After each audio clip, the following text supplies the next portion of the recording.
अंदर हमारे पास दो क्लॉज होती हैं, एक क्लॉज मेन होती है, एक हमारे पास सबऑर्डिनेट क्लॉज होती है, ठीक है। तो जो सीक्वेंस ऑफ टेंस का रूल है वो बताता है कि दोनों क्लॉजेस एक दूसरे के मुताबिक होनी चाहिए, वो एक दूसरे को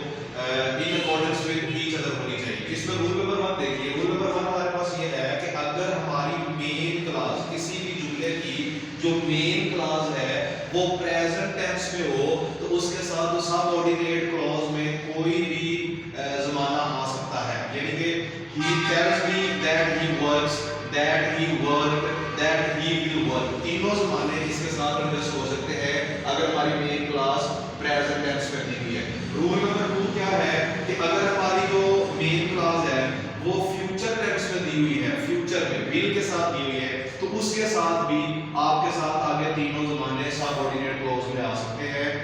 He will say that he works, that he worked, that he will work, ठीक है। अच्छा, फिर हमारे पास रूल नंबर 3 है कि अगर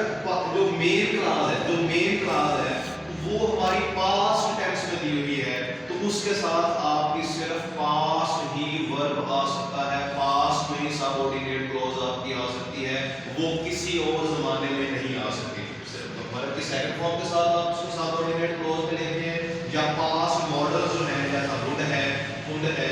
माइंड है, इस तरह के आप उसको लगा के साथ में रिलेट कर सकते हैं अगर आपकी मेन क्लॉज पास्ट में दी हुई है। फिर आप